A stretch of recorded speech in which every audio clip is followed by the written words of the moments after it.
ৰাম কৃষ্ণ কৃষ্ণ কৃষ্ণ প্ৰাৰ্থনা কৰো।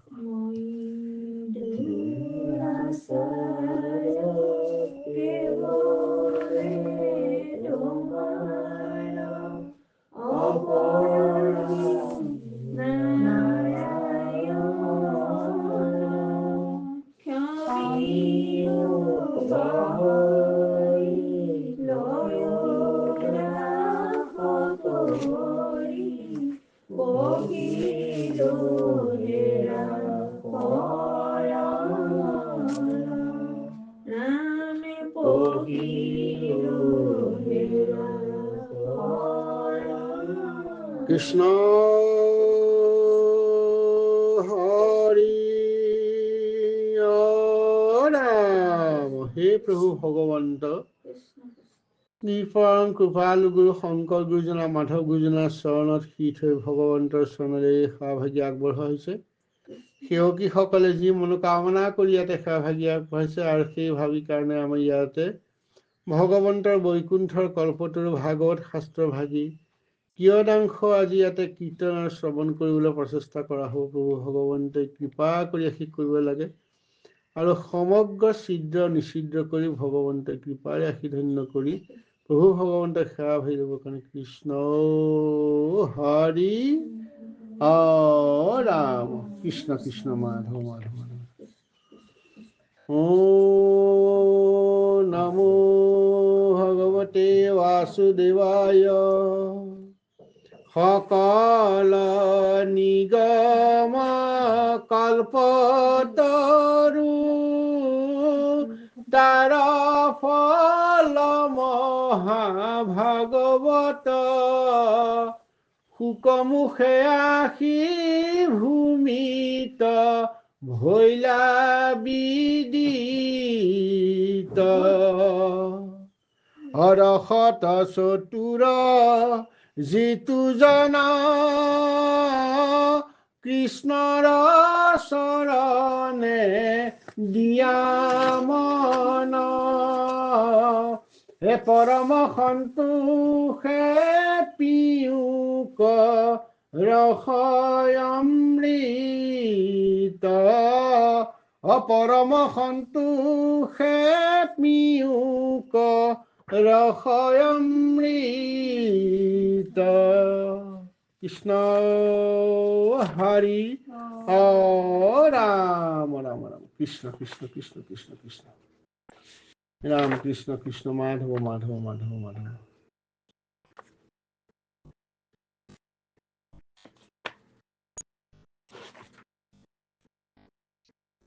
কৃষ্ণ এই দুলৰী চন্দ্ৰৰ পৃথু ৰাজসভালৈ চাৰি সিদ্ধৰ আগমন পৃথু আদি ৰজা বুলি কোৱা হয়।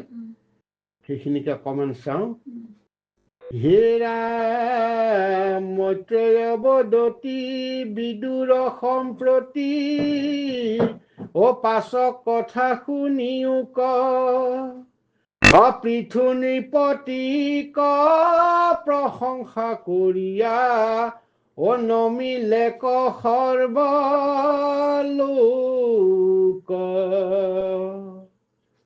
সেই সময়ত সভাত আচন্তে চাৰি সিদ্ধয়াশীলন্ত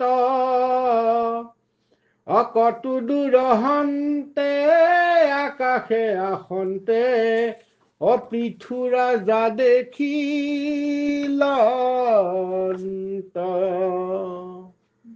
পৃথু আছিলে ধ্ৰুৱ বংশীয় ৰজা বেনৰ পুত্ৰ।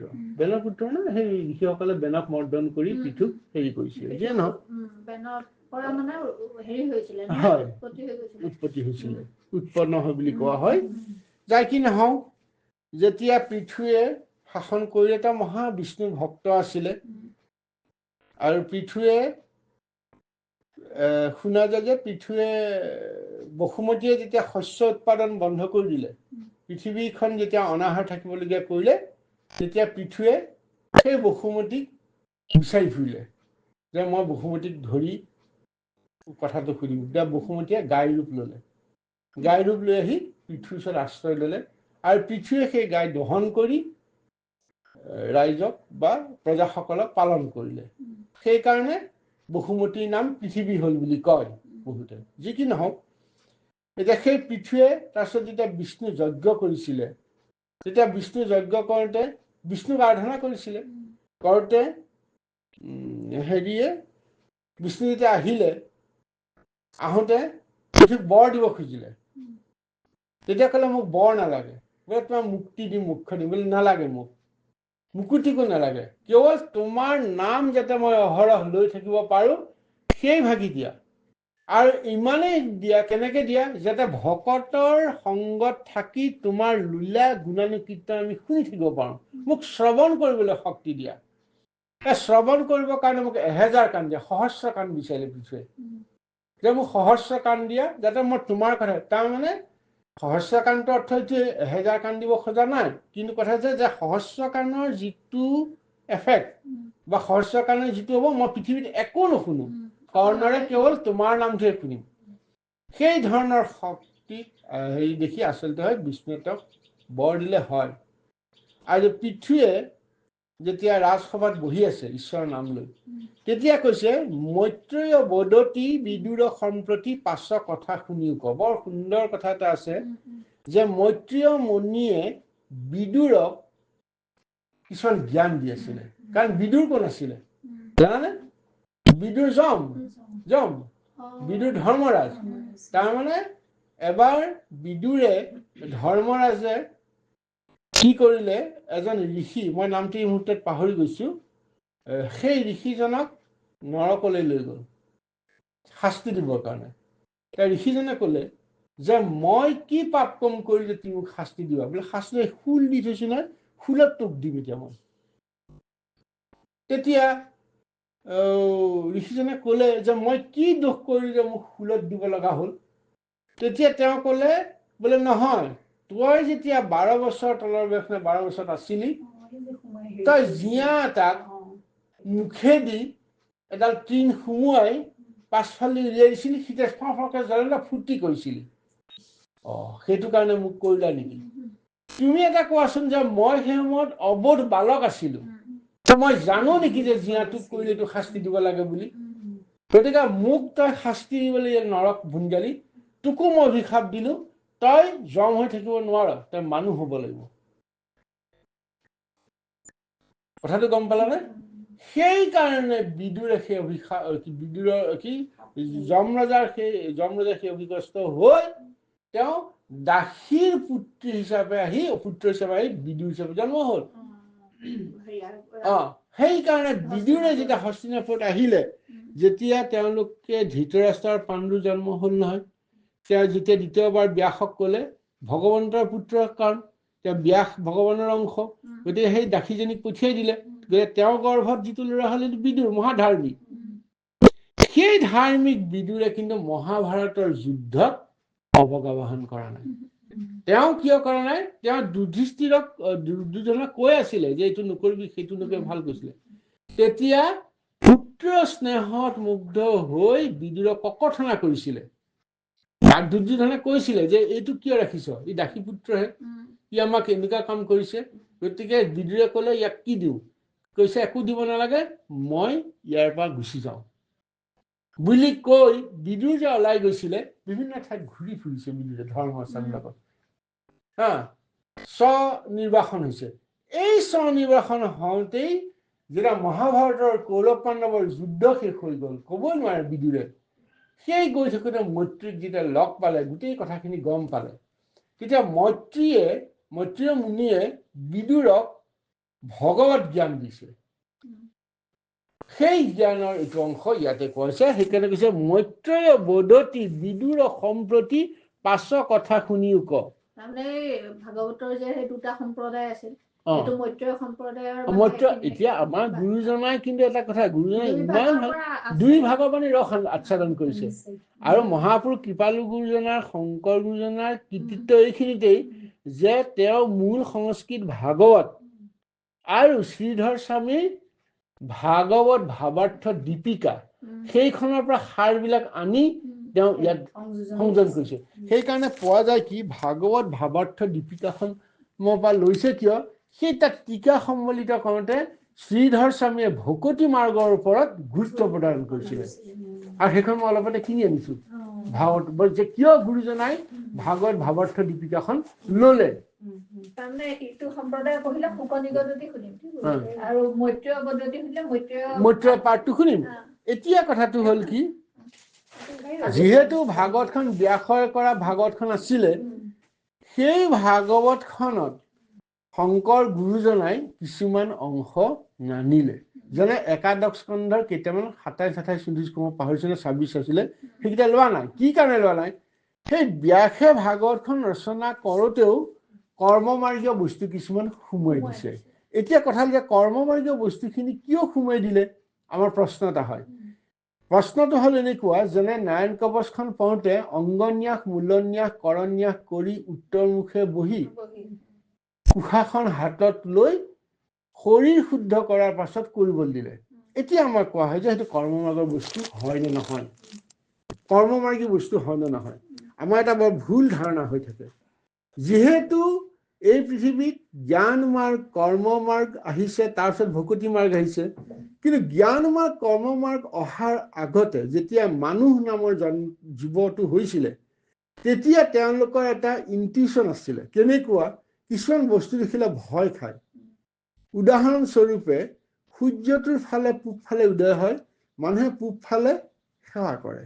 কিয় কৰে? পূব ফালে সেৱা কৰে, আমিও কৰোঁ। কৰ্ম মাৰ্গতো কৰে, জ্ঞান মাৰ্গ চব কৰে। এইটো কোনো মাৰ্গৰ বস্তু নহয়।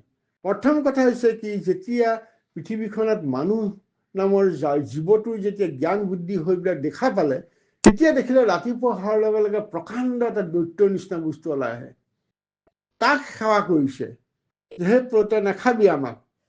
এই যে সেৱা কৰাৰ প্ৰক্ৰিয়াটোৰে সেইকাৰণে পূব ফালে সেৱা কৰে। তাৰপিছত তেওঁলোকে অবোধবিলাকে ভাবিলে যে সূৰ্যটো লাহে লাহে লাহে ৰাতিপুৱাৰ পৰা লাহে লাহে কমি গ'ল, আৰু কমি গৈ শেষত গৈ সি নাইকিয়া হৈ যায়। আকৌ ৰাতিপুৱা ওলালে ইহঁতি সেৱা কৰে। গতিকে সেই পূব ফালে সেৱা কৰাটো কৰ্ম মাৰ্গ, জ্ঞান মাৰ্গ, ভকতি মাৰ্গ নহয়, মানুহৰ সাধাৰণ এটা ব্যৱস্থা যে পূব ফালে সূৰ্যটো ওলাই দৈত্যক এতিয়া আমি সেৱা কৰোঁ। তদনুৰূপ আমি কৈছোঁ বন্তি জ্বলাইছোঁ, বন্তি কৈছোঁ কৰ্মমাৰ্গেও জ্বলায়, পূজাটো জ্বলায়, যজ্ঞটো জ্বলায়, ধ্যান কৰোঁতো জ্বলায়, ভকতি মাৰ্গ। বন্তি কৈছোঁ কি, সেই সময়ত মানুহবিলাকৰ কি হৈছিলে যে এই যে কিবা এটা পোহৰৰ ব্যৱস্থা কৰিব লাগে, মই সেৱা কৰিম, কিবা কৰিম, তেতিয়া মানুহবিলাকে কি হয়, জুই আৱিষ্কাৰ যেতিয়া হ'ল, অগ্নি যেতিয়া আৱিষ্কাৰ হ'ল, শিলে শিলে ঘঁহাই তাক ধৰি ৰাখিবৰ কাৰণে কি কৰিব, সিহঁতি যিবিলাক জীৱ জন্তু বধ কৰিছিলে, সেই জীৱ জন্তু যেতিয়া তেল খাব নোৱাৰে সেইখিনি জ্বলাই ৰাখে। পোহৰটো লাগিব ৰাতি হলে, সেই জীৱ জন্তু তেল সোপা জ্বলাই আহিছিলে। সেইকাৰণে সেই তেলেৰে কাৰণে আমি তেলেৰে বন্তি দিওঁ, ঘিউৰে বন্তি দিওঁ। সেইটো কৰ্মমাৰ্গ জ্ঞান মাৰ্গ নহয়, সেইটো এটা ব্যৱস্থা ৰাজি। যেতিয়া কৰ্মমাৰ্গ প্ৰৱৰ্তন হ'ল, পূব ফালে উদয় হোৱা সূৰ্যক সেৱা কৰা ৰাখি ললো, এইটো কি তেলৰ চাকি বা জ্বলোৱা ললো। তাৰপিছত আমি সুগন্ধি কৰিবৰ কাৰণে ধূপ ধূনাবিলাক প্ৰক্ৰিয়া কৰা আহিলে, যিটো সকলোতে আছে। সেইকাৰণে সেই উদ্দেশ্য ৰাখি এই যে ব্যাসে কৰিলে, ভকতি মাৰ্গত কৰোঁতেও তেওঁ যে প্ৰণাম কৰিলে, সেইটো কৰ্মমাৰ্গ জ্ঞান মাৰ্গৰ বস্তুত হয় অন্তৰ্ভুক্ত। সেয়া নকৰাকেও কৰিব পাৰি, কিন্তু যিহেতু দেখিলে যে মানুহৰ জীৱটোৰ মূল মন্ত্ৰ অংগন্যাস কৰন্যাস কৰিব লাগে বুলি সেই ব্যৱস্থাটো তাত সোমাই দিলে, কিন্তু সেইটো কৰিব লাগে বুলি কথাটো নাই। সেইকাৰণে সেই বস্তুটোৰ কাৰণে কিছুমান বস্তু আমাৰ থাকিলে, যেনে আৰু এটা প্ৰধান চলি আছে, আমি সকলো মানুহে সনাতন ধৰ্মী বুলি কয়, মানুহে আমি মাইকী মানুহ বিয়া হলে শিৰত সেন্দুৰ লওঁ, কৰ্ম মাৰ্গী লৈ, জ্ঞান মাৰ্গী লৈ, ভকতি মাৰ্গী লৈ। সেইটো কিন্তু শিৰৰ সেন্দুৰ লোৱাটো কি বস্তু, তেনেকুৱা যিবিলাক বস্তু আছে সেইটো হৈছে পৰম্পৰাগত চলি অহা ধাৰাবাহিকতা, আৰু সেইটোক ৰক্ষা কৰিছে ধৰ্ম, কিন্তু সেইটো কোনো মাৰ্গৰ অন্তৰ্ভুক্ত নহয়। আমি মাৰ্গক অন্তৰ্ভুক্ত কৰি লৈছো, কিন্তু মাৰ্গ অন্তৰ্ভুক্ত নহয়, সাধাৰণ মানুহৰ ব্যৱস্থা ৰাজি। গতিকে সেইকাৰণে আমি গুৰুজনাই কি কৰিলে, সেই যে কৰ্মমাৰ্গীয় বস্তুখিনি যাতে আকৌ বিভ্ৰাট জানিব নহয়, আমি মূল কথা হ'ল সেইটোৱেই, যে বিভ্ৰাট হলেতো দিগদাৰ হৈ যাব। যদি তেনেকুৱা এটা বিভ্ৰাট হৈ যায়, তেতিয়া গুৰুজনাই এইখিনি কৰিবলৈ কৈছে বুলি কব। মানুহে আচল ভকতি মাৰ্গটো পাহৰি যাব মানে যিবিলাক অংগন্যাস কৰন্যাস কৰিব লাগে বুলি তেওঁ যদি লিখিব লগা হয় সেইকাৰণে মহাপুৰুষ কৃপাল গুৰু শংকৰ গুৰুজনাই ভাগৱতৰ ভকতি মাৰ্গৰ আচল তত্ত্বখিনি লৈ তেখেতে ৰচনা কৰিলে নিজৰ কাৰণে লোককো কৰিব লাগিব যাতে সেই সকলো গ্ৰহণযোগ্যতা হয় ইমান ডাঙৰ মহান এগৰাকী গুৰু পৃথিৱীত সেইকাৰণে কোনো গুৰু নাই সেইকাৰণে আচলতে জগতৰ গুৰু যদি যাকে তাকে কোৱা হয় সেই গুৰুজনৰ কথা ঠিক তেনেকুৱা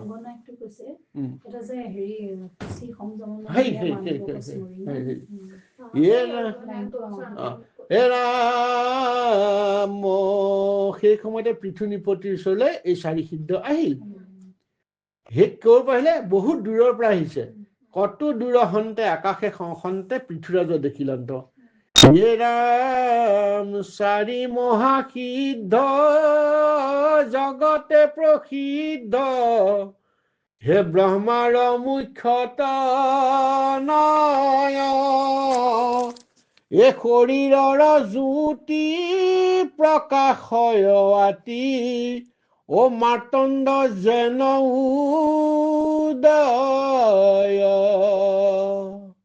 সনক সনন্দ আৰু সনাতন সনত কুমাৰ ঋষি ও ত্ৰৈলোক পবিত্ৰ কৰিয়া ফুৰন্ত ও নিৰ্মল যশ প্ৰকাশী এই চাৰি মহাসিদ্ধ যি জগতত প্ৰসিদ্ধ তেওঁ ব্ৰহ্মৰ মুখ্য নহয় ব্ৰহ্মৰ প্ৰথম তন আছিলে সেইকেইজনে তেওঁলোকক সংসাৰ সৃষ্টি কৰিবলৈ ব্ৰহ্মাই আদেশ দিছিলে কিন্তু তেওঁলোকে নোৱাৰিলে বা নকৰো বুলি কৈ তেওঁলোকে ঈশ্বৰৰ পৰম ব্ৰহ্মত সিদ্ধ হ'ল আৰু তেওঁলোক অতি জ্যোতিষময় সৰু ঋষি তেওঁলোকে সনক সনন্দ সনাতন আৰু সনত কুমাৰ তেওঁলোকে গোটেই জগতখনক ত্ৰৈলোক পবিত্ৰ ত্ৰিলোকখন পবিত্ৰ কৰি আছে কৰিয়া ফুৰন্ত নিৰ্মল যশ প্ৰকাশী এতিয়া নিৰ্মল মানে কি একমাত্ৰ নিৰ্মল হৈছে ভগৱন্তৰ লীলা গুণ বা তেওঁৰ গুণালী কীৰ্তন কৰোঁতে নিৰ্মল বাকীবিলাকত মল আছে এইবিলাকত নিৰ্মল কিয় সি ত্ৰিগুণাতীত ভগৱান হে ৰাম দূৰতে দেখিয়া ও জানিলন্ত ৰাজা ও ব্ৰহ্মাৰ চাৰি কুমাৰ ও সভাসদ সমে উঠিলা তেখনে ও উৎসৱ ভৈলয় পাৰ হে যেন শৰীৰৰ ইন্দ্ৰিয় বৰ্গৰ হে প্ৰৱেশিল আহি প্ৰাণ পৃথু নৃপতিৰো সমজ্ঞা সহিতে ও ভৈল সেহি মতে জ্ঞান ইমান সুন্দৰ পতন্তৰ যেতিয়া দূৰতে দেখিয়া জানিল অন্ত ৰাজা ব্ৰহ্মাৰ চাৰি কুমাৰ বুলি যে দূৰৰ পৰা দেখিলে সভাসদ সমে উঠি আহিলে এক প্ৰকাণ্ড যেনে উৎসহে হৈছে আৰু উদাহৰণটো কেনেকে দিছে চোৱা শৰীৰত থকা আমাৰ 10 ইন্দ্ৰিয় মনক লগালে 11 হয় 10 ইন্দ্ৰিয়ত যেতিয়া প্ৰাণ পাই উঠে মই 10 ইন্দ্ৰিয় যেতিয়া কাৰ্যক্ষম উঠে আমিতো ইন্দ্ৰিয়বিলাক প্ৰাণেই আছে চকুৰে যেতিয়া দেখিব খোজো হাতেৰে কৰিব খোজো ভৰিখনে গুচি যাব খোজো কাণেৰে শুনিব খোজো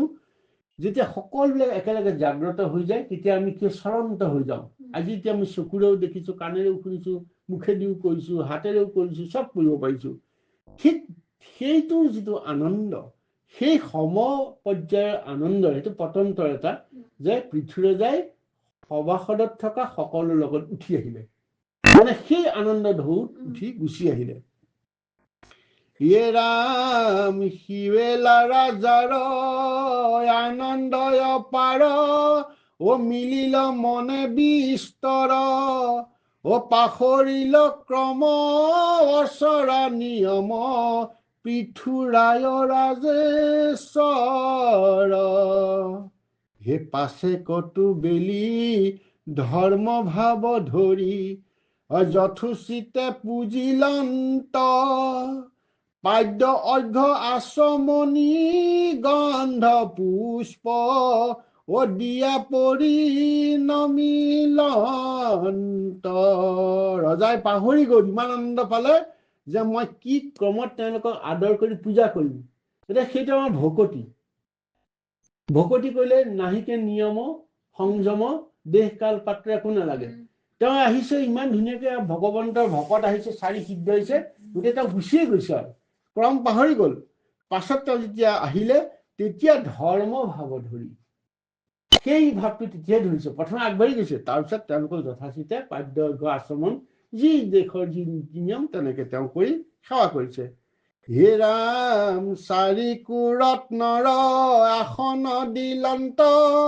মাথে ধৰি মান্য কৰি বসন ভূষণ নানাই আভৰণ ও দিলা মনোৰথ পুৰী 4 চৰণ পখালি নৃপতি লৈলো পাদোদক জল হে মাথাত ঢালিয়া শৰীৰতি আয়া ও ভৈলন্ত ৰাজা নিৰ্মল এতিয়া 4জন ৰত্ন সনক সনন্দ সনাতন সনত কুমাৰ 4জনক কি কৰিলে তেওঁলোকক আসনত বহিবলৈ দিলে সেৱা কৰিলে মূৰেৰে আৰু বসন ভূষণ নানা আভৰণ দি যেনেকে দিব লাগে আদৰণ কৰিলে আৰু মাথাত 4 চৰণৰ পখালি নিপতি লৈলো পাদোদক জল মাথাটো ঢালিয়া শৰীৰতীয়া ভৈলন্ত ৰাজা নিৰ্মল এতিয়া এইখিনিতে এটা কথা আছে আমি সাধাৰণতে এতিয়া লোকাচাৰ আছে বা আমি প্ৰতিকূপে কওঁ কি আজি মই আহিছো কৈছে তুমি ভৰিত পানী ঢালি দিওঁ বা ভৰি প্ৰক্ষালন কৰ ভকতক আচলতে সেইটো আমাৰ প্ৰতীক কিয় প্ৰতীক বুলি কলো ভকতৰ পদজল আৰু ঈশ্বৰৰ চৰণৰ জলক আমি চৰণামিত্ৰ বুলি কওঁ ভকতৰ পদজল লওঁ সেই পদজলটো লৈ আমি শৰীৰৰ অংগ লৈ আমি কি কৰো শুদ্ধ কৰো নিৰ্মল কৰো কথাটো কি হাতখন দিলেও হয় দেখোন বা কিবা এটা কৰিলেও হয় পাদোদক জল আৰু চৰণৰ জল মানে কি জানা প্ৰথম হৈছে চৰণত যেতিয়া তুমি আশ্ৰয় ল'বা পদত যেতিয়া আশ্ৰয় ল'বা আশ্ৰয় নেকি তেওঁ তাত যেতিয়া সমৰ্পিত হ'ব সেইটো হয় চৰণ ধোৱা বা পদসেৱন কৰা জল মানে কৃপা ভগৱন্তৰ চৰণত যেতিয়া তুমি সেৱা ল'লা তেতিয়া ভগৱন্তই কি কৰিব বা ভকতজনে কি কৰিব মনটো ভাল লাগিব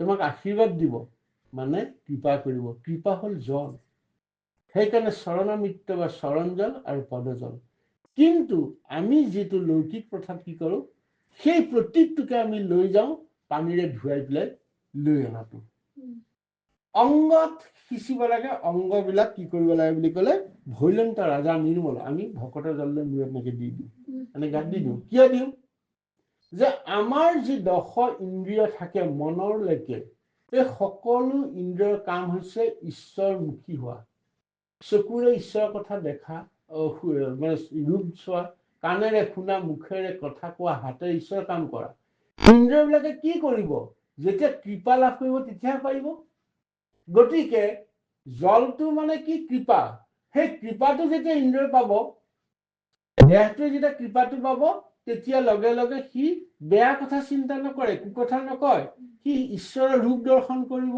ঈশ্বৰৰ হোৱা কাম কৰিব ঈশ্বৰৰ ঠাইলৈ গমন কৰিব সেইকাৰণে পাদুজলে নিৰ্মল কৰি ভৈলন্ত ৰাজা নিৰ্মল ঠিক তেনেকে আমি নিৰ্মল কৰো নিৰ্মল মানে আমি মলহীন কৰো আমাৰ ইন্দ্ৰিয়সমূহ ঈশ্বৰৰ কামত লগাওঁ সেইকাৰণে কয় ভকতৰ জল আৰু চৰণামিত্ৰ সেই প্ৰতিকৰূপে আমি কিয় ভকতজন আহিলে আমি সেৱা কৰি জলেৰে ধুৱাওঁ লাগিব কাৰণ সেইটো কৰাৰ লগে লগে তাৰ মনটো শুদ্ধি হ'ল তাৰমানে তুমি কৃপা পালা তেনেকে কোনোবাই গোসাঁই জলটো ধুৱাই পেলাই আমি তেওঁ চৰণৰ অমৃত বুলি তেওঁ গ্ৰহণ কৰি খায় চৰণৰ জল খাব দিয়ে কৰ্মমাৰ্গৰ মানুহবিলাকে সেই কথাটো হৈছে কি আচলতে বস্তুটো সিটো যে যদি কৃপা নোপোৱা যদি তুমি ঈশ্বৰৰ সেৱা কৰি যদি জল খোৱাৰ পাছতো যদি তুমি কুকাৰ্থ কৰা তেতিয়াহ'লে তোমাৰ চৰণামিত্ৰ খোৱাৰ কোনো কাৰণ নাই আচল কথা হৈছে কি ঈশ্বৰৰ কৃপা লভিবৰ কাৰণে ঈশ্বৰত সাতু পঞ্চ অৰ্পণ কৰি সেৱা কৰাটোৱে হৈছে চৰণৰ বা পদ সেৱান কৰি সেই কৃপাটো তেওঁৰ পৰা ল'ব লাগিব তেতিয়াহে জল হ'ব তুমি ভকতৰ বা ঈশ্বৰক জলটো ঢালিলা সেই জলটো আকৌ তুমি লৈ ল'লা নহয় তেওঁলোকে কৃপাটো ল'ব লাগিব, চৰণৰ সেৱাটো হ'ব লাগিব, নহবা কামত নাহে। সেইটো আমাৰ প্ৰতীকী ৰূপত আমি চৰণৰ জল খাওঁ, কিবা খাওঁ, আৰু চৰণৰ জলটো খাবৰ কাৰণে এটা মধু চধু কিবা দিয়ে, অভিষেক কৰি তেওঁলোকে এইটো খুৱাই ভাল পায়। আচল কথা হৈছে পাদুদক জল মানে সেই কথাটো গম পালানে? আৰু সেইটো যেতিয়া গ্ৰহণ, সেইটো হৈছে মন শুদ্ধিকৰণ, আৰু মনটো শুদ্ধিকৰণ কৰিবৰ কাৰণে ইন্দ্ৰিয় হ'ব লাগিব। মনটো শুদ্ধ কৰি ইন্দ্ৰিয়হে শুদ্ধিকৰণ কৰিব পাৰিব। কাৰোবাক ইন্দ্ৰিয়বিলাক দিছে নহয়, ঈশ্বৰে যে ইন্দ্ৰিয়বিলাক দিছে, আৰু চাবা ইন্দ্ৰিয়টোৱে আত্মা নহয়। কিন্তু চকু এটা নাথাকিলেও মানুহ জীয়াই থাকে, কাণ এখন নাথাকিলেও জীয়াই থাকে, হাত এখন নাথাকিলেও। ইন্দ্ৰিয়বিলাক হৈছে উপায় বা সুযোগ, দেহটোৱে সুযোগ ঈশ্বৰ সেৱা কৰাৰ। সেইকাৰণে যজ্ঞ বুলি ক'লে কি বুলি কোৱা হয়? যজ্ঞৰ মণ্ডপ হৈছে মনটো, আৰু ইন্দ্ৰিয়বিলাক হৈছে উপকৰণ বুলি কয়। ইন্দ্ৰিয়বিলাকে সেই ঈশ্বৰ নাম যেতিয়া কৰে, ঈশ্বৰৰ কথা চিন্তা কৰে, সেইটো যজ্ঞ। আমি সামূহিক অৰ্থত জুই জ্বলাই ঘিউ ঢালি মন্ত্ৰ উচ্চাৰণ কৰোঁ, সেইটো নহয়। যজ্ঞৰ প্ৰকৃত অৰ্থ হৈছে দেহটোকে যজ্ঞ বুলি কোৱা। আমাৰ দেহটো মণ্ডপ, যজ্ঞৰ মণ্ডপ, বুজি পাইছেনে? আৰু আমাৰ ইন্দ্ৰিয়বিলাক হৈছে তাৰ উপকৰণ, যজ্ঞত দিয়া আহুতি তাহুতি। গতিকে এই বস্তুখিনি সেই ধৰণে কৰি আমি ভকতি মাৰ্গৰ কথাখিনি, আচল ভকতি মাৰ্গত সেই কথাখিনি আছে। আমি কিয় পূজা কৰিব নালাগে, কিয় যজ্ঞ কৰিব নালাগে, যে আমি প্ৰতীকটো নকৰো, আচলটো কৰো।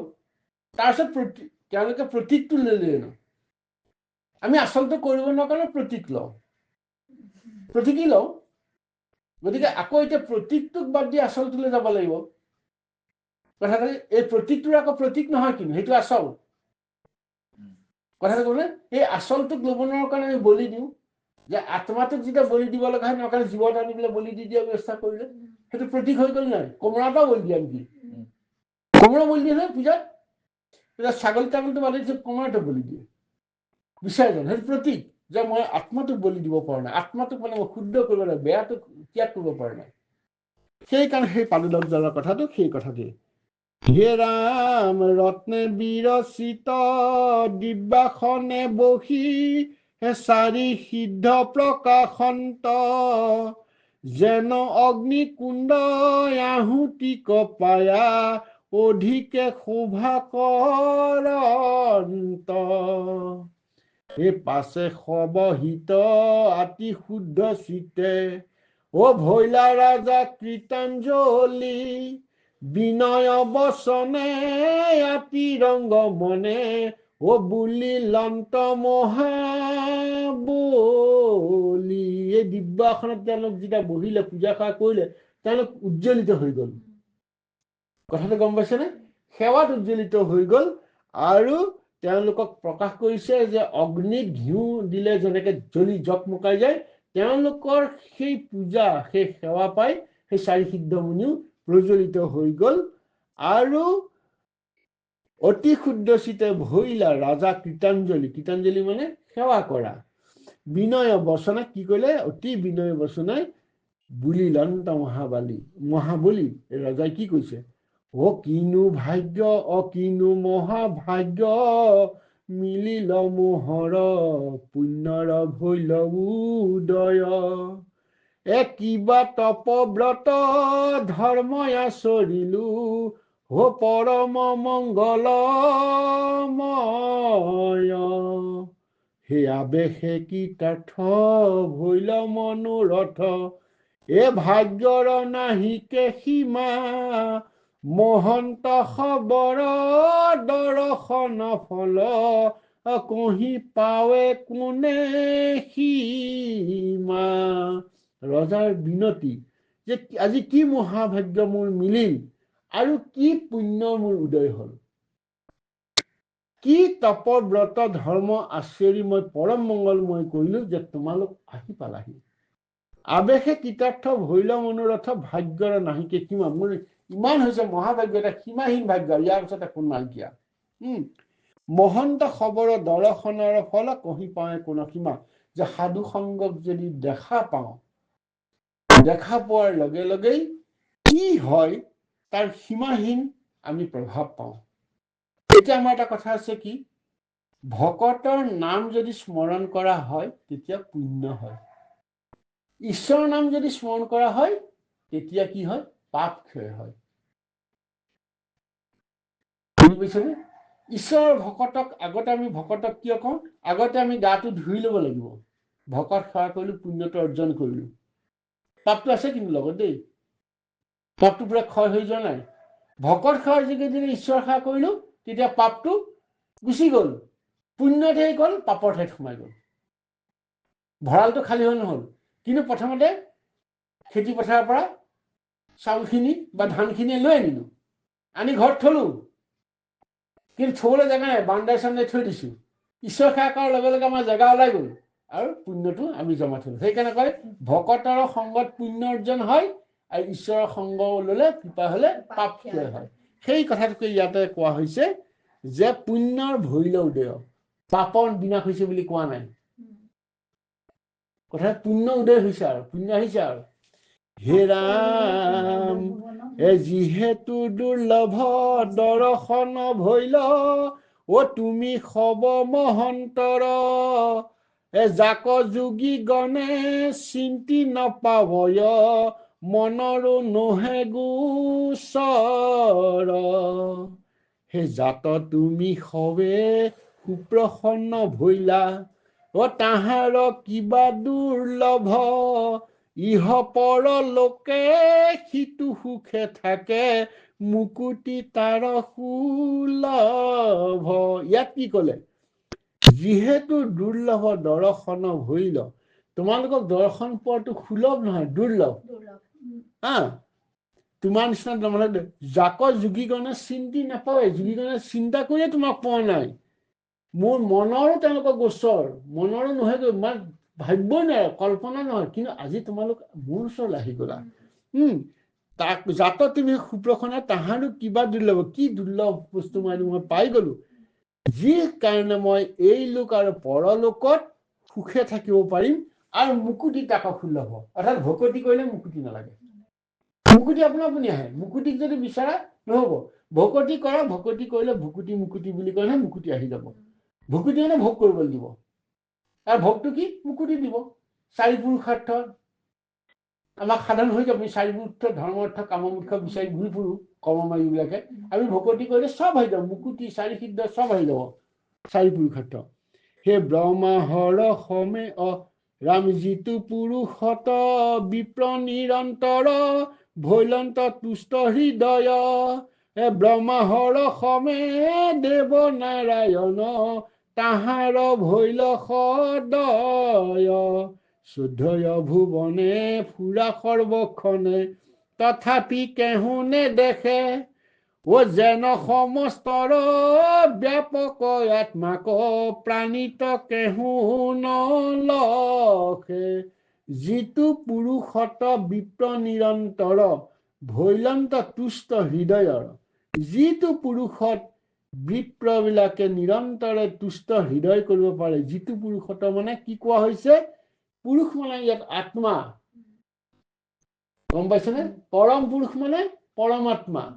গতিকে পুৰুষৰ কোনো স্ত্ৰী আৰু লিংগ নাথাকে।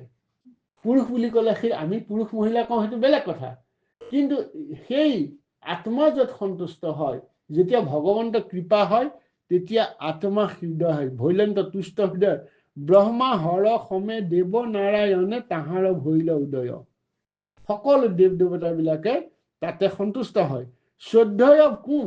সেই চাৰি সিদ্ধ। শ্ৰদ্ধেয় ভুৱনে ফুৰা সৰ্বক্ষণে, তথাপি কেহু নেদেখে।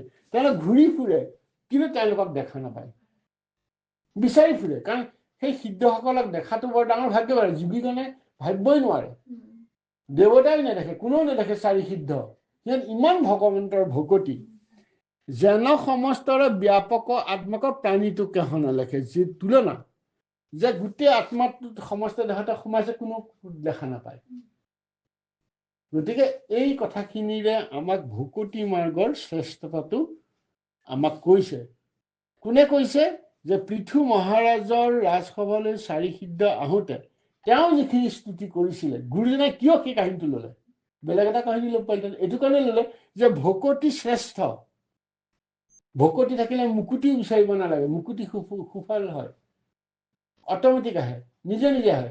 এই কথাখিনি দিবৰ কাৰণেই ভাগৱতত এই কথাখিনি সন্নিৱিষ্ট কৰা হৈছে। নহ'বা মই কাহিনী এটা পঢ়িলো, সাধু শুনিলো, ভাল লাগিলে, সেইটো নহয়। ব্যৱহাৰিক অৰ্থত আমি যদি বুজি পাওঁ, তাক প্ৰমাণ সহকাৰে দিবৰ কাৰণে এই ব্যৱস্থাটো কৰিছে ভাগৱত। আৰু সেইকাৰণে এইখিনিকে পঢ়িলো, হ'বনে? এইখিনি পঢ়িলে তাৰো পৰীক্ষা আছে। গতিকে আমাৰ অধ্যায়পৰক আমি কথাখিনি আলোচনা কৰিলো, গতিকে মই এইখিনি দোহাই দিওঁ দেই। হে ৰাম যিটো পুৰুষত, হে বিপ্ৰ নিৰন্তৰ, ভৈলন্ত তুষ্ট হৃদয়, হে ব্ৰহ্মাহৰ সমে দেৱ নাৰায়ণ, ও তাহাৰ ভৈল সদয়, হে চৈধ্যয় ভুৱনে ফুৰা সৰ্বক্ষণে, তথাপি কেহুনে দেখে, যেন সমস্তৰ ব্যাপক আত্মাক, প্ৰাণীটো কেহু নলখে। কৃষ্ণ শংকৰ গুৰু হৰি ৰাম ৰাম, জয় ৰাম জয় নাৰায়ণ, জয় কৃষ্ণ, জয় জগতগুৰু শ্ৰীমন্ত শংকৰ গুৰুজনা। কৃষ্ণ শংকৰ কৃষ্ণ। হে প্ৰভু ভগৱন্ত, এই দুপৰ বেলা আহি তোমাৰ আজি অকণ গুণানুকীৰ্তন ইয়াতে আমি শ্ৰৱণ কীৰ্তন কৰিছো। আমি নিজে কীৰ্তন কৰি শ্ৰৱণানন্দ হোৱাৰ উপৰিও আজি এই গৃহস্থৰ চাৰিজনৰ লগত বহিও আমি তোমাৰে আলাপ কৰিছো। হয়, আমি সেই মহাভাগৱত বৈকুণ্ঠৰ কল্পতৰু শাস্ত্ৰ ভাগি আমি কথনে মথনে গাওঁতে সুৰ সঞ্চাৰ বাক্য বিনাশ সকলোখিনিতে ত্ৰুটিৰে ভৰি পৰিছে, হ'বই অজ্ঞানতা অবোধৰ কাৰণে। আৰু সেই ভুল ত্ৰুটিয়ে কৰা যি অপৰাধ হৈছে, সেই অপৰাধখিনি আপোনাৰ খবৰ চৰণলৈ আমি সকলোৱে মাৰ্জনা বিচাৰিছে ভাগি ঘোষাৰে। অপৰাধ বিনাশন তোজো নাম নাৰায়ণ, জানি নামে পখিলো শৰণে, আন গতি নাহিকে মৰণে, অপৰাধ ক্ষমা কৰি তুমি দয়াশীল হৰি, মোক ৰক্ষা কৰিও চৰণে, ৰাম মোক ৰক্ষা কৰিও চৰণে। কৃষ্ণ হৰি ৰাম শ্ৰীমন্ত শংকৰ হৰি ভকতৰ জানা যেন কল্পতৰু, তাহান্ত বিনাই নাই নাই নাই, আমাৰ পৰম গুৰু ৰাম, তাহান্ত বিনাই নাই নাই নাই, আমাৰ পৰম গুৰু। কৃষ্ণ হৰি ৰাম, কৃষ্ণ কৃষ্ণ মাধৱ মাধৱ। হয় প্ৰভু ভগৱন্ত, আজি তোমাৰ ইয়াত গুণানুকীৰ্তন ইয়াতে কৰিলে ঘৰে আমি যথেষ্টখিনি অপৰাধ হৈছে, সেই অপৰাধখিনি নিজ গুণে মাৰ্জনা কৰিলেও কোটি কোটি অধ করু দিনে রাতি হরি হরি করু রাখি কৃষ্ণ রক্ষা করি কৃপার সাগর দেবী নন্দন প্রিয় মনোকাম ভগত সঙ্গ সদা মুখে তো নাম প্রভু কৃষ্ণ রাম কৃষ্ণ মাধব মাধব মাধব কৃষ্ণ কৃষ্ণ কৃষ্ণ তাকলি দেখা আলবা কৃষ্ণ প্রার্থনা দেখা কৃষ্ণ কৃষ্ণ ও আয়া কৃষ্ণ কৃষ্ণ মাধব মাধব মাধব মাধব কৃষ্ণ কৃষ্ণ কৃষ্ণ কৃষ্ণ মাধব মাধব মাধব হ'ব তাৰপৰা কোৱা কোনো কথা নাই কৃষ্ণ মাধৱ কৃষ্ণ হৰি ৰাম হে প্ৰভু নৰহৰি তোমাৰ শৰণ দুই প্ৰেম ভাবে স্মৰণ দুৰ্লভ যথা কথন চিতৰূপে অহৰ্নিশে প্ৰভু মোৰ সুমৰণ হুয়ুক সুলভ ৰামে সুমৰণ হুয়ুক সুলভ কৃষ্ণ হৰি ৰাম হে প্ৰভু ভগৱন্ত সেৱকীসকলে যিদৰে তোমাৰ চৰণলৈ সেৱা ভাগি আগবঢ়াইছে সেই ভাগি সেৱাৰে প্ৰভু ভগৱন্তই কৃপা ৰাখি ধন্য কৰি সেৱকীসকলৰ প্ৰভু ভগৱন্তই কৃপা কৰিব আৰু প্ৰভু ভগৱন্তই কৃপা কৰিলে জগতেই কৃপা কৰিব কৃষ্ণ কৃষ্ণ কৃষ্ণ কৃষ্ণ কৃষ্ণ কৃষ্ণ মাধৱ মাধৱ হে ৰাম ভগৱন্ত এই ভাৱক ভাই ভজ ভগৱন্ত ভক্তি ভাৱে ভগৱন্তক ভজিয়া পৰম গতি পাৱে ভগৱন্ত নুভুজি চলয় যমথাৱে ভগৱন্ত ভকতক সমন ধৰে ভগৱন্তক ভজিয়া জনম বাহুৰাৱে আনজত সবে মিছা ভক্তিৰ অভাৱে জানিয়া ভজি ভাই ভগৱন্ত পাৱে এহু ৰস মাধৱ মূৰ্খমতি গায় প্ৰভু ভগৱন্ত কৃপা কৰিবা সেই প্ৰভু ভগৱন্তক এইখিনিয়ে কৈছে আমিও এইখিনিতে কৰোঁতে যিখিনি সুৰ সঞ্চাৰ লৈলাসৰ পৰা আৰম্ভ কৰি পাঠ কাৰ্য কৰোঁতে আমাৰ অনেকখিনি ভুল ত্ৰুটি হৈছে পুনৰ এবাৰ সেই ভুল ত্ৰুটিখিনি কৃষ্ণ কৃষ্ণ কৃষ্ণ মুৰাৰী মাধৱ মধুৰী ৰাম তুমি ভকত কাম কৃষ্ণ কৃষ্ণ কৃষ্ণ কৃষ্ণ কৃষ্ণ হৰি ৰাম মাধৱ মাধৱ কৃষ্ণ কৃষ্ণ কৃষ্ণ হৈছে কৃষ্ণ